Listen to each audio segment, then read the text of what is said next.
A car was driving into the tunnel. Shortly after entering, the tunnel behind them began to collapse. The man desperately stepped on the gas pedal, trying to escape, but it was too late. Mike endured the pain and fumbled to turn on the car lights. He opened his eyes and found his face covered in dust. If he moved even slightly, rocks from the ceiling would fall continuously into the car. When the situation above stabilized, Mike took out his cell phone, carefully searching for a signal, worried that any sudden movement might trigger another collapse.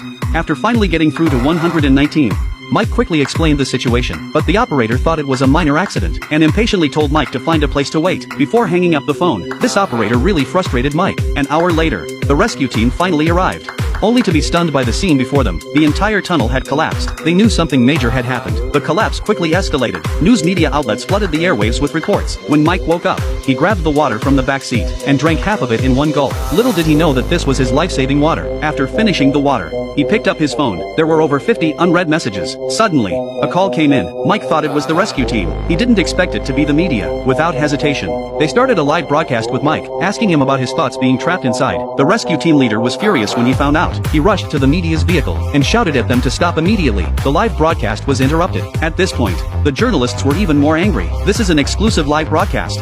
The captain didn't waste any words and snatched their phone. He deleted Mike's number and warned the journalists, "If you dare to call and harass him again, you'll be arrested and sent to jail." He wasn't afraid of the journalists exposing the story, but he was worried that Mike's phone would run out of battery. Once Mike lost contact with the outside world, it would be very difficult for him to survive. After he returned, he personally called Mike. Mike described everything he could see. There was a ventilation fan ahead. His phone battery had 78% charge remaining. There were 2 bottles of water in the car, and a box of cake he had bought for his daughter. This would be enough for Mike to survive for 7 days. He assured Mike, "We will definitely rescue you before your water runs out." After saying that, he told Mike to turn off his phone. He was to turn it on at noon every day to report the situation. The rescue team didn't begin their operation until the next day. They first sent a drone to investigate, but the signal inside was too weak, and the drone crashed as soon as it flew over. The captain had no choice but to drive inside to check. Most of the interior had collapsed. Just as the captain was shining his flashlight into the cracks, a horn sounded, startling him. The captain hurriedly stopped his teammates. The horn's echo was too loud, and could cause the tunnel to collapse again. At that moment,